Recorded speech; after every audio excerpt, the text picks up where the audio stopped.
पुणे शहर संस्कृतीचं, शिक्षणाचं आणि स्मार्ट सिटीचं स्वप्न पाहणारं शहर. पण आता हेच शहर होर्डिंगच्या जंगलात हरवणार का? आज पुण्यात आधीच 3,000हून अधिक अधिकृत होर्डिंग उभे आहेत आणि त्यात अजून तब्बल 4,200 नवीन होर्डिंग उभारण्याचा घाट घातला जातोय.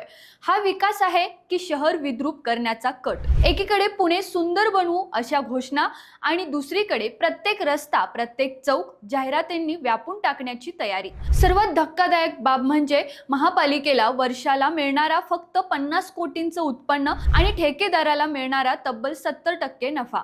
हा व्यवहार आहे की सरळ सरळ लूट? शहरात आधीच 1,500 अनधिकृत होर्डिंग उभे आहेत, त्यावर कारवाई नाही, महसूल वसुली नाही, उलट 404 कोटी रुपयांचा हिशोबच गायब. मग प्रश्न असा, जे आहे तेच सांभाळता येत नाही तर अजून 4,000 होर्डिंग कशासाठी? या नव्या धोरणानुसार 700 मोठे होर्डिंग, 2,005 चरी पुलांवर जाहिराती, 500 उड्डाण पुलांवर, 500 भुयारी मार्गात, 500 सार्वजनिक शौचालयांवर, म्हणजेच शहराचा प्रत्येक इंच विक्रीसाठी खुला. नागरिकांचा संताप वाढतोय. शहर आधीच बकाल झालाय, आता आणखी किती, असा सवाल विचारला जातोय. आणि सगळ्यात मोठा मुद्दा म्हणजे या टेंडर मागे राजकीय दबाव, स्थायी समितीतून धमक्या, पारदर्शकता कुठे आहे? प्रशासन झोपलंय का की जाणीवपूर्वक डोळे झाक? हा प्रश्न आता प्रत्येक पुणेकर विचारतोय.